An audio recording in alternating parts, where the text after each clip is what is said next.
You are Locked On Wolverines, your daily podcast on the Michigan Wolverines, part of the Locked On Podcast Network. Happy Wednesday. It's a weird one.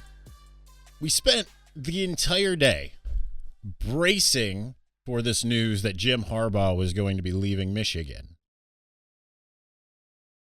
I started to record, or I tried to. My computer decided it was going to kick me out. Not the program, it just was like, no audio hardware. Then I looked down at my phone. Adam Schefter tweets, Jim Harbaugh is returning to Michigan. He has informed Michigan that he is returning for 2022. How?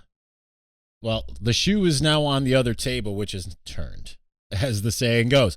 Locked On Wolverines podcast, part of the Locked On Podcast Network, where it's just your team every day. I am your man on the ground, Isaiah Hole, publisher of Wolverines Wire, through USA Today Sports Media Group. I'm going to continue to monitor things as they may come here because this is certainly a reversal. Now, Chris Ballas, since we last talked while I was recording the podcast yesterday, Chris Ballas reported that Harbaugh was on his way out.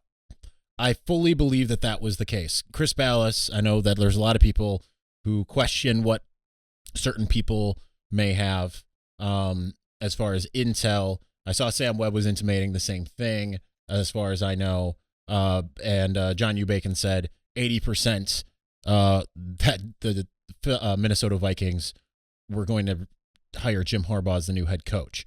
Whether or not what changed, I mean, there's multiple things. I want to say this about Chris Ballas before anyone says anything different. I know not necessarily all of who Ballas' sources are. I do know that he is perfectly sourced. So I know he is extremely well sourced. Ballas is one of my guys. So I do want to give him that vote of confidence. But remember how before I have told you, there is such thing as being too close to a situation. And that's certainly the case in a lot of cases. I'm going to break some of my normal rules, even though I don't normally do this. And I'll say that I spoke to 3 different people yesterday, all within Schembechler Hall. One of them was an assistant coach. That's the rule I'm breaking by actually flat out telling you one of them was an assistant coach. And none of them had any idea. All of them were in the dark. One of the people asked me, what do you think is going to happen? We're in the dark. So that goes to show you how quickly things can change. I don't like the way that this went down, of course, because everything that I said on Tuesday, I mean, this is not the type of deal that you want to have happen. You don't want your head coach looking for a new job and interviewing for a new job on National Signing Day. I don't care that Michigan wasn't signing anybody. That's not what you don't want that. Now, maybe it was a play to get what he wanted. We'll find out, when his contract comes out. Maybe it was trying to scratch an itch before realizing, hey, this isn't the itch I want to scratch. Doesn't mean I like any of it. And certainly there have been instances over the course of years where we've seen head coaches go out there and interview for jobs only to stay where they were staying and get a bigger payday. Perhaps that's what this was. It does not appear that this is what it was. But now it is what it is. We wait now for Jim Harbaugh to sign his contract and make it official that he is staying at Michigan. Quite a reversal from what things appeared to be. Considering I was fully planning on coming on here and absolutely eviscerating Jim even more so than I did yesterday. But now everything is intact. The coaching staff is intact.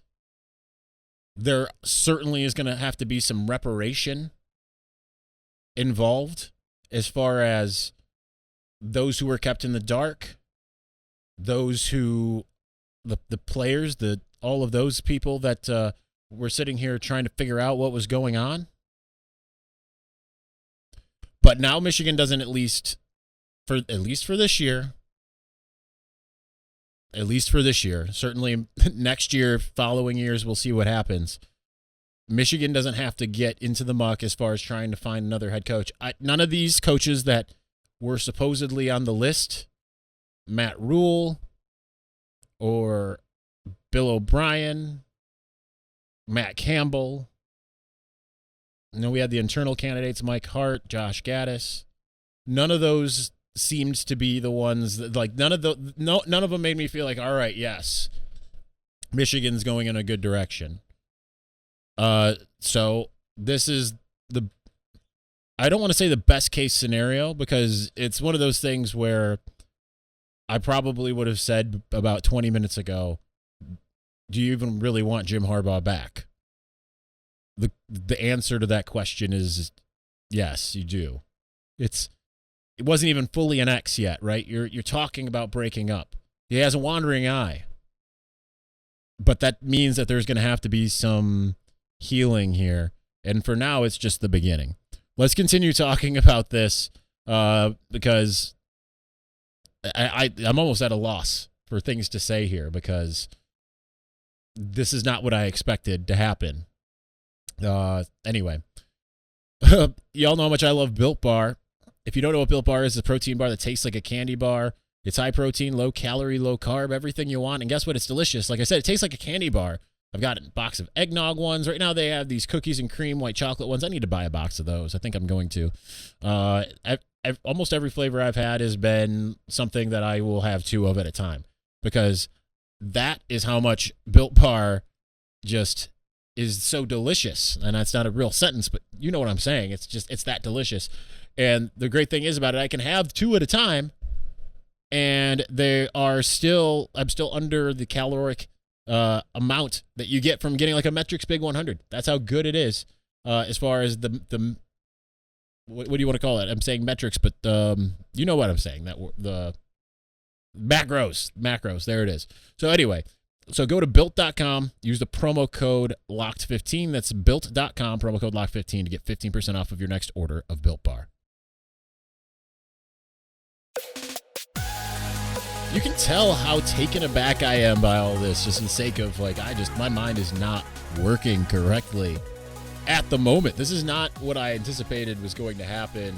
I fully expected we were going to be talking about a new head coach and doing the whole thing. I mean, my eyes were almost a little bit big just thinking about the possibilities, even though I didn't like necessarily any of the options that were out there. But it was like, okay, a change. But this is the best case scenario, because Michigan did just win the Big Ten. Michigan did beat Ohio State. Michigan did go to the college football playoff. Now, certainly, you're not going to have an exodus. I know there are people that sit there and say there's not going to be an exodus, but usually with any head coaching change, especially someone as notable as Jim Harbaugh leaving, you're going to have an exodus. You don't have to worry about, are these assistants going to be retained? You don't have to worry about any of that stuff. It's business as usual. And considering that he really didn't take any time off from the job, aside from really the last 2 days, and right now the assistants they all have a week off and everything, it's it's really is truly business as usual. So it's not ideal, and I certainly I don't think that he should have been going down this path. I will say that. One thing that I thought was really weird today, and I was going to address this regardless, is the consternation from Sparties. God love them. About the lack of negative coverage of Jim Harbaugh looking for a job. Listen, it's the offseason, number one. It's a little bit different than, is the Mel Tucker LSU thing that was in the middle of the season. Right now it's the offseason. Michigan doesn't have anything to distract. Right? They're in winter conditioning. It's not like they've got a game next week to prepare for. Number one.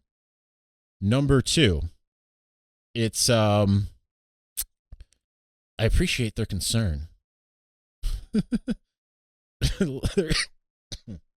It's just funny to me. Like, they're so concerned about Michigan and what the press says. And they're like, no one is saying anything bad. I mean, I spent 20, 30 minutes yesterday talking about how this is awful, and I'm continuing to tell you that it's awful timing and that this was a selfish move and all of that stuff on Jim's part. But hey, you do you. The newspapers aren't necessarily going to write a lot of stuff on it until something actually comes to fruition. So it is what it is. So I do want to read to you just because I have some more things that are coming in.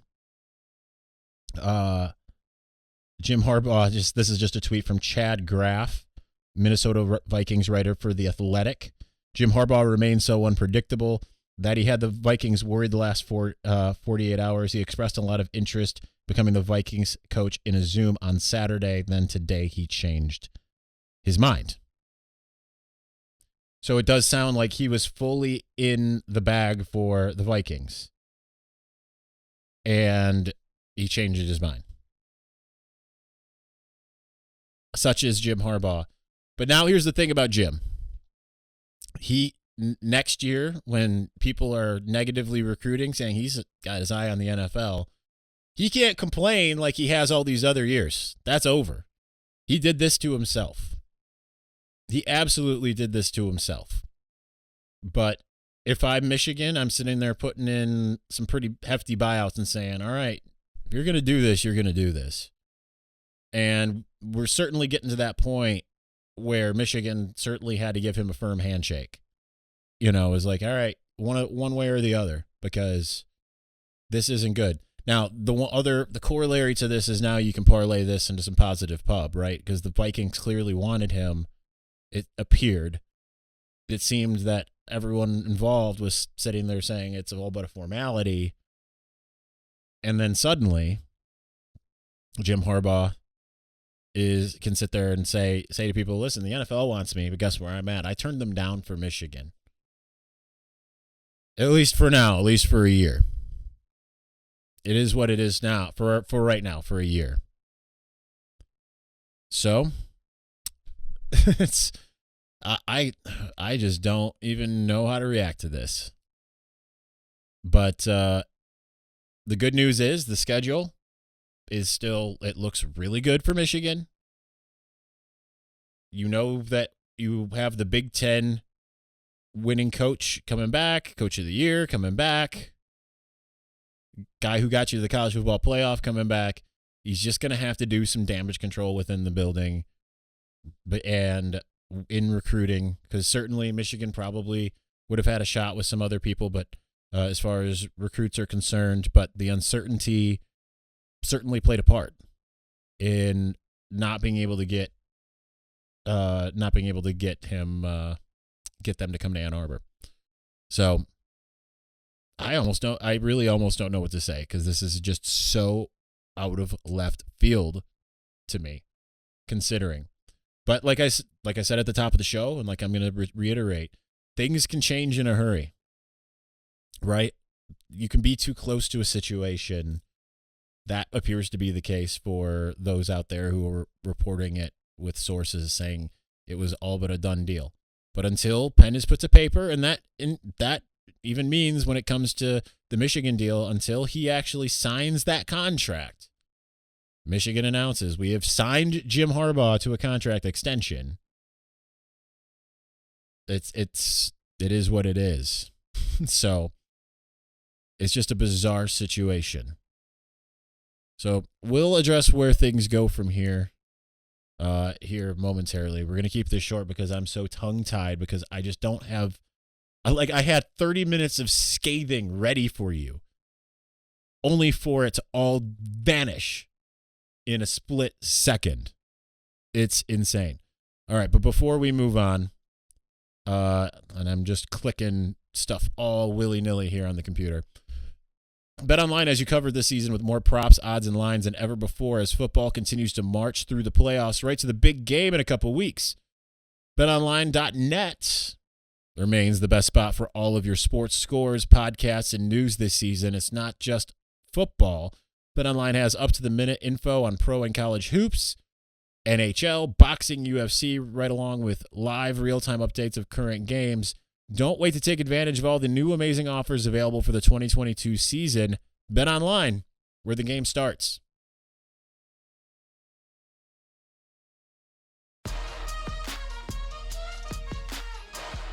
All right, let's continue on here as I try to hydrate here. Coughing here because I don't know. Maybe I'm not over it. I don't know. Just where does Michigan go from here? That's the big question. Well, the good news is I think that everything that I wrote previously stands as far as like game predictions. I mean, things are going to change, but now this is just the beginning. It's at least true for another year. The mission accomplished banner that he hung up on the aircraft carrier gets to come down. Now you got to look for a defensive coordinator, because today, ironically, is also the day that Mike Macdonald got introduced, or at least that's what it appears to be. I was seeing all the quotes and all of that coming out from him and what have you. But yeah, it is crazy that we're right back where we thought we were going to be all this time until a couple days ago. And now we get right back on track. Who's going to be the new defensive coordinator? And earlier today, you had John Harbaugh stumping for Jim Harbaugh to get the job in Minnesota. So, I mean, clear that he was interested. I don't know what changed on his end. It'll be interesting to see if he ever addresses it, because it's going to be a big elephant in the room, and it's going to be a weird thing to come back from. But now we can focus on defensive coordinators, and that's not an easy task either, right? I'll be curious to see if Michigan. I don't think Michigan's going to hire from within, but you still have Steve Klinkskill out there. You know what? George Hilo, I think, would be a really interesting one, because I mean he came up to kind of similarly to Mike Macdonald. And, he was Mike Macdonald's right-hand man. It would be interesting to see what if George Hilo could be an internal candidate, keep kind of things going the way that they had been. But aside from that, I mean, obviously, a lot of those candidates out there, they still stand. So it'll be interesting to see, because they're going to need to continue to have a good defensive attack. That said, I mean, you can change some things schematically if you really want to, because you do have so many new starters, but I would ideally try to keep something similar. And I will say this, that the loss of Mike Macdonald seemed kind of moot when it seemed like Jim Harbaugh was out the door, because as much as you want to try to keep things all kind of progressing the same way, now, I mean, it's business as usual. And now Michigan has to try to get back into finding the piece to replace the pieces that they lost. Now at least you know that the people that just got here, like Mike Elston, I mean, what was he thinking, right? Like, he comes to Ann Arbor being like, I'm back home. I'm so excited. And am I going to have a job in a week and a half? You know what I mean? But if anything, this also prepares Ward Manuel to have all kinds of contingencies ready to go. If he didn't already, I'm sure he did after the John Beilein of it all. And even last year with the contract being what it was, Jim Harbaugh not necessarily expressing a lot of confidence in what he was receiving and all of that. So at least now you know that they that they have contingencies. I feel better about the idea of if he's going to go to the NFL, it being after this next year rather than this year. It just felt like a weird year. Certainly some of those names are going to want to move on, but maybe they all stand pat, right? Matt Campbell seems like he's just begging for that Michigan job to open. Matt Rule, I think, is staying in Carolina. Bill O'Brien, I'd imagine, is staying with Alabama. All those guys are going to be available again next year. But now you don't have to worry about this rebuild, all of that kind of stuff. You'll get to see what this will look like with most of the offense returning with the same offensive coordinator and Josh Gaddis, and just plugging in a new defensive coordinator and seeing where it goes as far as that's concerned. So it will be interesting. It'll be interesting to see what Jim Harbaugh has to say about all of this and how he has to, does he lose anybody, right? Because that was kind of the big thing. He's preached unity all this time. And, and that's how this team came together. Are they still united? That's the damage that could have been done with this. If the players see that he had a wandering eye, how much do they come in and play fired up? Brad Hawkins said that they won that Ohio State game for him. How is that gonna play out this next year? Do these players still have that same mentality? The good news is they've got some time to work things out. First 4 weeks should all be wins. Maryland might be a little bit tougher if they can get defense, considering they're bringing back so many offensive players. But they're still bringing back Talia Tagovailoa, Dante Demas, Raheem Jarrett. But nonetheless, it's you've got those first 4 weeks essentially to figure things out before you go on the road to Iowa. And hope that this is long in the rear view by that point. All right, that's all I got. I mean, I kind of rambled a little bit as it was because this is we don't usually do emergency podcasts here on Locked On Wolverines, but this is basically one. So anyway, thanks for watching and or listening. We'll talk to you on Thursday. Make sure you get your mailbag questions in. If you asked a question about who the Jim Harbaugh replacement is, ask another one because clearly those other ones are just going to get thrown out. So thanks for watching and or listening. We'll talk to you Thursday. Peace.